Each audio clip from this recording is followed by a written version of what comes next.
देसी खेल, बांग्लादेशी खिलाड़ी, सियासत भारी। शाहरुख खान जैसे गद्दार वहाँ के खिलाड़ियों को खरीदने का काम कर रहे हैं। कब कौन सा देशभक्ति का काम ऐसा शाहरुख खान ने कर दिया भाई?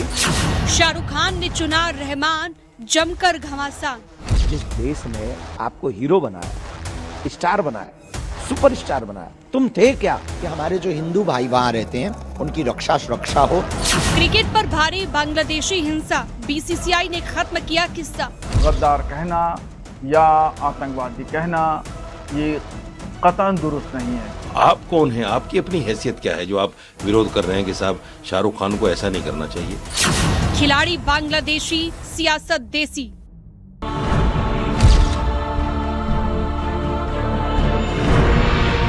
आईपीएल 2026 के मिनी ऑक्शन में एक खिलाड़ी का चयन खेल के मैदान से निकलकर राजनीतिक अखाड़े में कैसे बदल गया। हम बात कर रहे हैं बांग्लादेश के तेज गेंदबाज मुस्तफिजुर रहमान की, जिन्हें कोलकाता नाइट राइडर्स ने खरीदा था। दिसंबर 2025 में हुए आईपीएल मिनी ऑक्शन में मुस्तफिजुर रहमान के नाम पर बोली लगती है। उनकी बेस प्राइस 2 करोड़ थी, लेकिन चेन्नई सुपर किंग्स और दिल्ली कैपिटल्स के बीच जोरदार टक्कर के बाद केकेआर ने उन्हें भारी भरकम 9 करोड़ 20 लाख रुपए में अपनी टीम में शामिल कर लिया। रहमान आईपीएल इतिहास में सबसे महंगे बिकने वाले बांग्लादेशी खिलाड़ी बन गए, लेकिन उनके लिए आए ये खुशी के पल जल्द ही विवादों में घिर गए। बांग्लादेश में हिंदू अल्पसंख्यकों के खिलाफ हालिया हिंसा की खबरें थी और इसे लेकर भारत में कुछ राजनीतिक और धार्मिक संगठनों ने इस कदम पर कड़ी आपत्ति जताई। भाजपा नेता संगीत सोम ने केकेआर के को ऑनर शाहरुख खान को देशद्रोही और गद्दार तक कह डाला। आरोप लगाया कि वो ऐसे देश के खिलाड़ी में निवेश कर रहे हैं जहां हिंदुओं पर अत्याचार हो रहे हैं। जिंदे जलाया जा रहा, नंगे कर करके पीट के उन्हें जिंदे जलाया जा रहा, प्रतिष्ठान लूटे जा रहे हैं। उस स्थिति में हमें वहां के लोगों का बायकॉट करने के बजाय शाहरुख खान जैसे गद्दार वहां के खिलाड़ियों को खरीदने का काम कर रहे हैं। तो अगर गद्दार को गद्दार नहीं कहेंगे तो मेरी समझ में मीडिया वालों की बात ये नहीं आती कि शाहरुख खान कब कौन सा देशभक्ति का काम ऐसा शाहरुख खान ने कर दिया भाई? बढ़ती जन आक्रोश और राजनीतिक वार पलटवार के बीच भारतीय क्रिकेट कंट्रोल बोर्ड ने इस पूरे मामले पर पहल की और बोर्ड ने केकेआर को मुस्तफिजुर को टीम से रिलीज करने का निर्देश दे दिया। यानी कि बांग्लादेशी क्रिकेटर रहमान आईपीएल से आउट हो गए। फ्रेंचाइजी को आईपीएल नियमों के अनुसार एक रिप्लेसमेंट खिलाड़ी चुनने की अनुमति दी गई है। अब खेल, खिलाड़ी और एक एक्टर के इर्द गिर्द इस पूरी सियासी लड़ाई का केंद्र बिंदु क्या रहा, आज विशेष में विश्लेषण खिलाड़ी बांग्लादेशी, सियासत देसी का।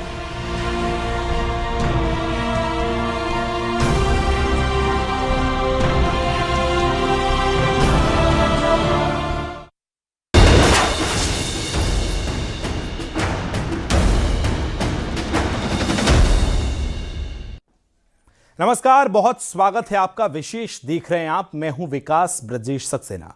क्रिकेट और बॉलीवुड का रिश्ता हमेशा से ही गहरा रहा है, लेकिन इस बार मैदान पर रनों की नहीं बल्कि भारी विवाद की गूंज है।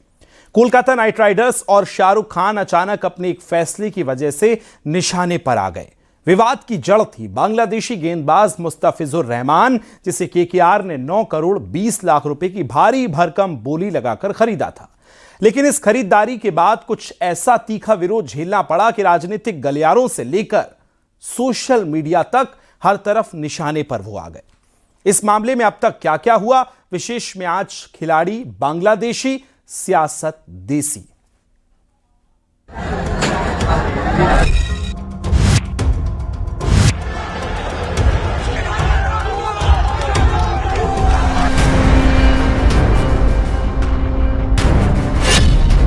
आईपीएल का रोमांच अक्सर खेल के मैदान तक ही सीमित नहीं रहता। इस बार कोलकाता नाइट राइडर्स के बांग्लादेशी तेज गेंदबाज मुस्तफिजुर रहमान के चयन ने एक बड़े राजनीतिक और कूटनीतिक विवाद को जन्म दे दिया है। एक खिलाड़ी की बोली, शाहरुख खान पर देशद्रोही होने के आरोप और आखिर में बीसीसीआई का दखल। इस पूरी कहानी की तह तक जाने के लिए जरूरी है इस विवाद के केंद्र बिंदु को जानना।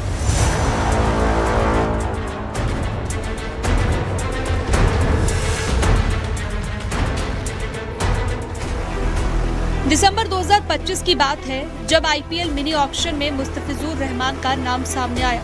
उनकी बेस प्राइस 2 करोड़ थी। चेन्नई सुपर किंग्स और दिल्ली कैपिटल्स के बीच जोरदार बोली वाली लड़ाई के बाद केकेआर ने उन्हें एक बड़ी कीमत 9 करोड़ 20 लाख में खरीद लिया। वो आईपीएल इतिहास में सबसे महंगे बिकने वाले बांग्लादेशी खिलाड़ी बन गए।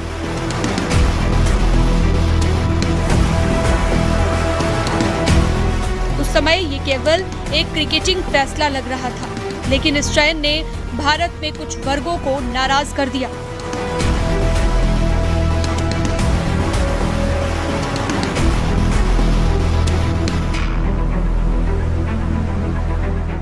विवाद की जड़ बांग्लादेश में हिंदू अल्पसंख्यकों के खिलाफ हाल ही में हुई हिंसा की खबरें थी। खबरों के मुताबिक दिसंबर में म्यांमार सिंह जिले में एक हिंदू फैक्ट्री वर्कर की कथित ईशनिंदा के आरोप में पीट कर हत्या कर दी गई थी और राजबाड़ी जिले में भी एक और हिंदू युवक की लिंचिंग हुई थी। इन घटनाओं ने भारत में बड़े विरोध प्रदर्शनों और आक्रोश को जन्म दिया।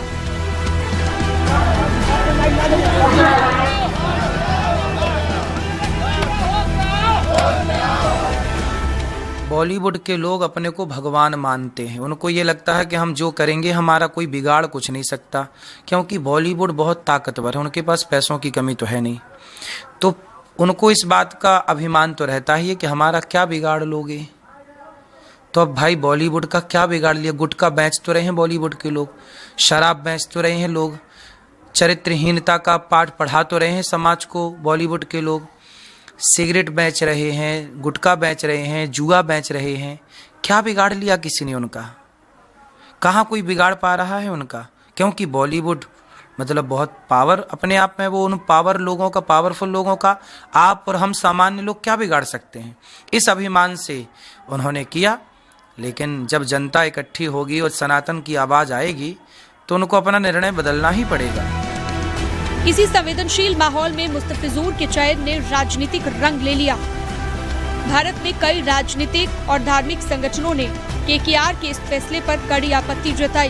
भाजपा नेता संगीत सोम ने शाहरुख खान को देशद्रोही तक कह डाला। शिवसेना नेता संजय निरुपम ने शाहरुख खान से खिलाड़ी को टीम से हटाने की अपील की और तर्क देते हुए ये कहा कि इससे शाहरुख सार्वजनिक गुस्से का सीधा निशाना बनने से बचेंगे। धार्मिक गुरुओं और नेताओं ने तर्क दिया कि ऐसे देश के खिलाड़ी में निवेश करना गलत है जहां पर अल्पसंख्यकों पर अत्याचार हो रहे हैं। सोशल मीडिया पर केकेआर के बहिष्कार की मांग उठने लगी। हालांकि कुछ कांग्रेस के नेताओं जैसे शशि थरूर और रामगोपाल यादव ने शाहरुख खान का बचाव किया और खेल को राजनीति से अलग रखने की बात कही। तब से लेके पूरे टीवी चैनलों पर डिबेट हुआ, लेकिन मिस्टर केकेआर क्योंकि अपने आप को कभी भी बड़ा, मतलब बड़ा तो मानते ही हैं, तो वो तो कुछ कहेंगे नहीं, तो उन्होंने एक शब्द भी नहीं बोला इस विषय पे टिल नाउ, अभी तक। एक बात, आप देश से ऊपर नहीं, आप बहुसंख्यक सनातनियों से ऊपर नहीं। अब तो चुल्लू भर पानी में डूबकर मर जाना चाहिए शाहरुख खान को। ये काम तो तत्काल शाहरुख खान को करना चाहिए था कि नहीं भाई, जब वहां पर अल्पसंख्यकों के साथ दुर्व्यवहार हो रहा है, हम वहां के खिलाड़ी को लेकर आईपीएल खिलवा रहे हैं, अच्छी बात नहीं। क्या हिंदुस्तान में और कोई मुसलमान नहीं है आईपीएल खेलने लायक? बढ़ते दबाव और सुरक्षा चिंताओं के कारण मामला भारतीय क्रिकेट कंट्रोल बोर्ड तक पहुंचा। बीसीसीआई सचिव देवाजीत सैकिया ने पुष्टि की कि बोर्ड ने केकेआर को मुस्तफिजुर रहमान को टीम से रिलीज करने का निर्देश दिया है। बीसीसीआई ने इस फैसले के पीछे हाल के घटनाक्रम का हवाला दिया। इसके बाद केकेआर ने आधिकारिक तौर पर घोषणा की कि वो बीसीसीआई के निर्देशों का पालन करते हुए मुस्तफिजुर को रिलीज कर रहे हैं और उन्हें एक रिप्लेसमेंट खिलाड़ी चुनने की अनुमति होगी। कोई भी बात हो, हालात अच्छे नहीं है, ध्यान रखना। एक शाहरुख खान नाम का राक्षस है, उसकी फिल्म मत देखना, कभी फिल्म मत देखना शाहरुख खान की, बता रहे हैं आपको, पक्का जिहादी है, पक्का जिहादी। उसकी फिल्म मत देखना, प्रतिज्ञा करना।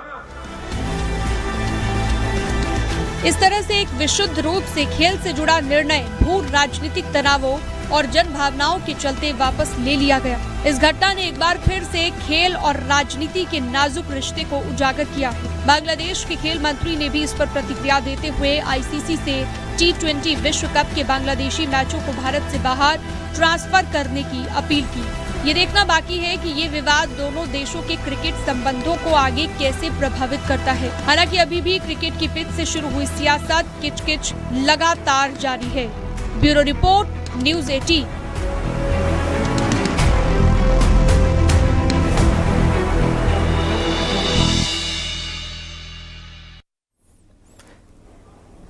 बांग्लादेशी क्रिकेटर मुस्तफिजुर रहमान का आईपीएल करियर शुरू होने से पहले ही खत्म हो गया।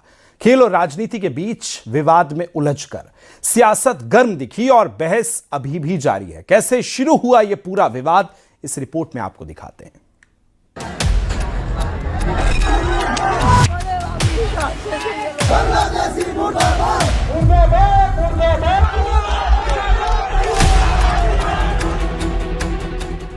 आईपीएल 2026 की नीलामी ने इस बार खेल से ज्यादा सियासत गरमा दी।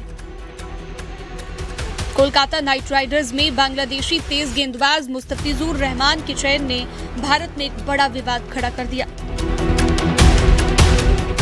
एक क्रिकेटिंग फैसला राजनीतिक अखाड़े में बदल गया और नेताओं और धर्मगुरुओं ने इसे लेकर न सिर्फ आमने सामने की वार पलटवार किए, बल्कि सियासी गलियारों में ये मुद्दा जमकर गूंजा। दिसंबर में IPL mini auction Abu Dhabi में आयोजित किया गया। केकेआर ने बांग्लादेशी पेसर मुस्तफिजुर रहमान को 2 करोड़ की बेस प्राइस के मुकाबले 9 करोड़ 20 लाख में खरीदा। वो आईपीएल इतिहास के सबसे महंगे बांग्लादेशी खिलाड़ी बने और इसी बीच बांग्लादेश में हिंदू अल्पसंख्यकों के खिलाफ हिंसा की खबरें सामने आई। म्यांमार, सिंह और राजबाड़ी जिलों में कथित ईश निंदा के आरोप में हिंदुओं की लिंचिंग की घटनाएं हुई। इन घटनाओं ने भारत में हिंदू संगठनों और राजनीतिक दलों के बीच आक्रोश पैदा किया। देखिए, जिस तरीके से बांग्लादेश गद्दार देश के अंदर हिंदुओं का कत्लेआम किया गया, नरसंहार किया गया, उसके बाद शाहरुख खान ने जिस तरीके से उसके मुस्लिम जो है क्रिकेट खिलाड़ी उसको खरीदा 10 करोड़ में, यानी निश्चित तौर पर शाहरुख खान की जो मानसिकता है वह देश विरोधी मानसिकता है। आज जब पूरे संत समाज ने, हिंदू समाज ने, हमारी मीरा राठौर ने जब 1 लाख रुपए उसकी जबान काटने के लिए किया गया, उसकी प्रतिक्रिया को देखते हुए बीसीसीआई अध्यक्ष ने इस खिलाड़ी को आईपीएल न खेलने के लिए बात कही है, जो बेहद ही एक सुखद फैसला है और ये निश्चित तौर पर एक साधु संतों की जीत है। आध्यात्मिक नेता देवकी नंदन ठाकुर ने केकेआर के फैसले की आलोचना की, तो वहीं उत्तर प्रदेश के भाजपा नेता और पूर्व विधायक संगीत सोम ने शाहरुख खान को देशद्रोही कहा। उन्होंने कहा, अगर रहमान जैसे खिलाड़ी भारत में खेलने आएंगे तो एयरपोर्ट के बाहर कदम नहीं रख पाएंगे। बांग्लादेश में आज हिंदुओं के साथ वहाँ अत्याचार हो रहा है, हिंदुओं का कत्लेआम हो रहा है, हिंदुओं को की बहन बेटियों के साथ बलात्कार हो रहा है, घर जलाए जा रहे हैं और ऐसी बहुत सी चीज़ें हो रही हैं जो यहाँ तक पता भी नहीं चल रही है। वहाँ भारत विरोधी नारे लगाए जा रहे हैं, भारत के प्रधानमंत्री को गाली दी जा रही है। उसके बावजूद शाहरुख खान जैसे गद्दार लोग, मैं इन्हें गद्दार इसलिए कह रहा हूं कि इनके पास जो भी है आज भारत का दिया हुआ है, भारत की जनता का दिया हुआ है, लेकिन ये पैसा लगाते हैं कहाँ? जो देश भारत के खिलाफ काम कर रहा है उसके खिलाड़ी पे पैसा लगाएंगे, रहमान जैसे खिलाड़ी पे ही लगाएंगे। मैं शाहरुख खान जैसे लोगों को कहना चाहता हूं कि वो कामयाब नहीं हो पाएंगे इसमें, किसी भी कीमत पे वो यहाँ रहमान को खिला नहीं पाएंगे, ये एयरपोर्ट पार नहीं करा पाएंगे, एयरपोर्ट से बाहर कदम नहीं रख पाएगा रहमान। शाहरुख खान जैसे लोग देशद्रोही हैं और ये खाते भारत का है और गुण गाते हैं पाकिस्तान और बांग्लादेश के। बहुत अच्छा कहा विशेष, बहुत अच्छा कहा। और शाहरुख खान कब देश का हित ऐसी रहा है, उसकी पत्नियां स्वयं कहती रहीं कि भारत में घुटन होती है। ऐसे व्यक्ति की मेरी मुझसे चर्चा नहीं करनी चाहिए, न उसका कोई व्यक्तित्व है न। शिवसेना नेता संजय निरुपम ने भी केकेआर से खिलाड़ी को हटाने का आग्रह किया, तो दूसरी तरफ कांग्रेस सांसद शशि थरूर और एआईएमआईएम नेताओं ने शाहरुख खान का बचाव किया और खेल को राजनीति से अलग रखने की बात कही। सबसे पहले तो बांग्लादेश को भारत विरोधी और हिंदू विरोधी या हिंसक अभियान बंद करना पड़ेगा, और अगर वो बंद नहीं करता है तो भारत सरकार को दखल देनी चाहिए। दूसरी बड़ी बात यह है कि जब पूरा देश बांग्लादेश के खिलाफ आक्रोशित है, गुस्से में है, तो उस गुस्से का निशाना हिंदुस्तान में कोई भी बन सकता है जो बांग्लादेशियों के साथ थोड़ा सा भी करीब है। अगर शाहरुख खान की टीम में कोई बांग्लादेशी है तो इससे पहले कि उन्हें आगे जाकर कोई बड़े ढंग से निशाना न बनाए, शाहरुख खान से निवेदन होगा कि वो बांग्लादेशी को अपनी टीम से निकाल दें। इसमें उनकी भी भलाई है और भारत के हितों की रक्षा भी होगी। इसके बाद बवाल बढ़ता गया और उज्जैन के धार्मिक नेताओं ने धमकी दी कि अगर मुस्तफिजुर को खेलने दिया गया तो वो आईपीएल मैचों को बाधित करेंगे। इस पूरे प्रकरण को लेकर बीसीसीआई ने एंट्री ली और केकेआर को मुस्तफिजुर रहमान को टीम से रिलीज करने का निर्देश दे दिया। अब आपको बताते हैं विरोध करने वाले क्या कह रहे हैं और समर्थन करने वाले क्या कह रहे हैं। विरोधियों का कहना है कि हिंदुओं की भावनाओं को आहत करने वाला ये कदम है। तनावपूर्ण माहौल में सुरक्षा चिंता बढ़ेगी। शाहरुख खान का फैसला देशद्रोही है। वहीं समर्थन करने वालों का कहना है कि खेल को राजनीति से अलग रखें, खिलाड़ी का चयन प्रतिभा के आधार पर करें और बांग्लादेश शत्रु राष्ट्र नहीं है। जैसे आपने ऑपरेशन सिंदूर किया ना, वो आधा अधूरा छोड़ दिया। तो अगर बांग्लादेश में हिंदुओं की हत्या हो रही है खुलेआम, हिंदुओं को घरदार मंदिरें तोड़ रही है, जला रहे हैं, तो एक ऑपरेशन कर दीजिए ना, हिम्मत है तो आपने कर लीजिए। आपको किसने रोका है? ये ढोंगी हिंदुत्ववादी है, ये असली हिंदू नहीं है, ये बोगस लोग हैं। ये राजनीति के लिए हिंदुत्व का प्रयोग और उपयोग करते हैं। इस तरह से मुस्तफिजुर रहमान का आईपीएल करियर शुरू होने से पहले ही खत्म हो गया। खेल और भू राजनीति के बीच के विवाद में उलझकर सियासत गर्म दिखी और बहस अभी भी जारी है।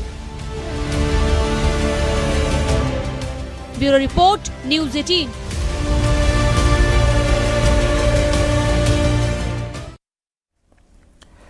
आईपीएल को लेकर एक और बड़ा संवेदनशील फैसला आज सामने आया। बांग्लादेशी तेज गेंदबाज मुस्तफिजुर रहमान को लेकर उठे राजनीतिक और सामाजिक विरोध के बीच अब बीसीसीआई साफ रुख अपना रही है और बीसीसीआई के निर्देश के बाद केकेआर ने मुस्तफिजुर रहमान को हटा दिया।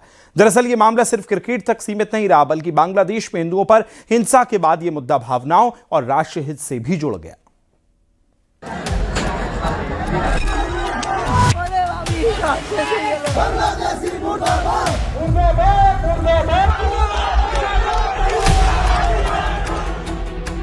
बांग्लादेशी तेज गेंदबाज मुस्तफिजुर रहमान को आईपीएल से हटाने की मांगों के बीच बीसीसीआई ने बड़ा फैसला लिया है। बीसीसीआई सचिव देवजीत सेखैया ने साफ कर दिया कि बोर्ड ने केकेआर फ्रेंचाइजी को मुस्तफिजुर रहमान को रिलीज करने का निर्देश दिया है।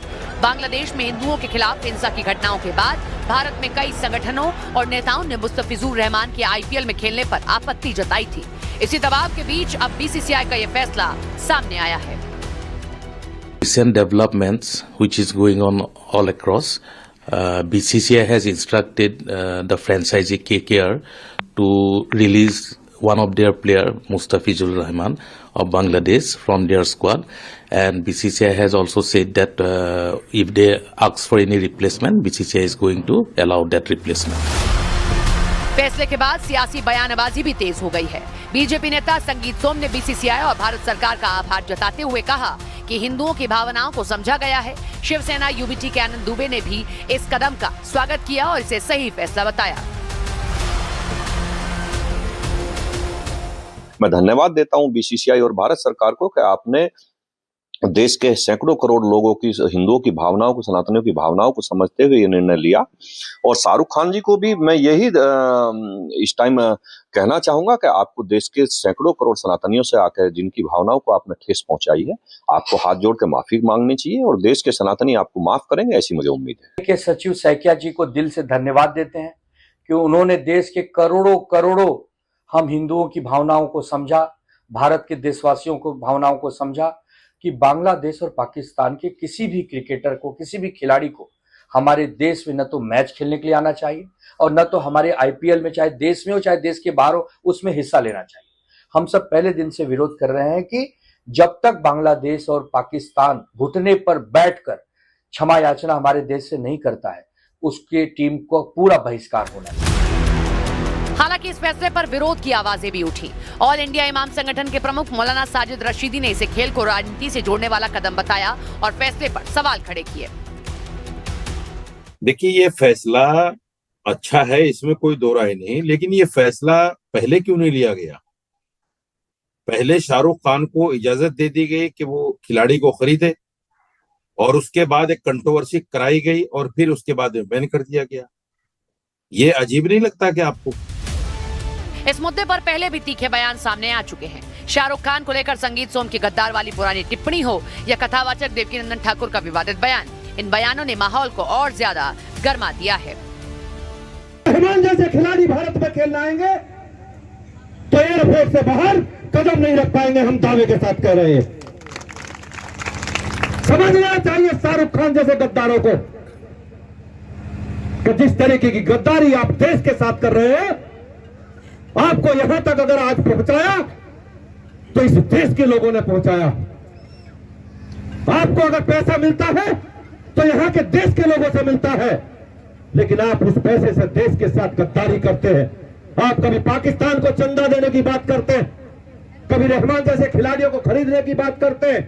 ये देश में अब नहीं चलेगा, इन गद्दारों की देश में कोई जगह नहीं रहेगी, ये मैं कहना चाहता हूं। बीसीसीआई का बहुत बहुत धन्यवाद जिन्होंने सनातनी जगत के दर्द को समझा और उन्होंने ये एक्शन लिया, उस बीसीसीआई का बहुत बहुत धन्यवाद। लेकिन एक बात हमको याद रखनी चाहिए कि केकेआर के पास में अवसर था कि वो दिखाता कि हिंदुओं के साथ खड़ा है, भावनाओं के साथ खड़ा है, लेकिन वो उन्होंने नहीं खड़े हुए। तो ये हिंदू जगत, सनातन जगत याद रखेगा कि मिस्टर केकेआर सनातनियों की भावना के साथ नहीं खड़े हैं। इतना सब कुछ होने के बाद सिंगल बयान मिस्टर केकेआर का नहीं है। कुल मिलाकर मुस्तफिजुर रहमान को लेकर किया गया बीसीसीआई का फैसला अब सिर्फ एक क्रिकेटिंग निर्णय नहीं रह गया है। ये फैसला खेल, राजनीति और भावनाओं के टकराव की तस्वीर बन गया है। सवाल यही है कि आगे चलकर क्या ऐसे फैसले भारतीय क्रिकेट और आईपीएल की वैश्विक छवि को प्रभावित करेंगे या इसे एक जरूरी और सख्त संदेश माना जाएगा।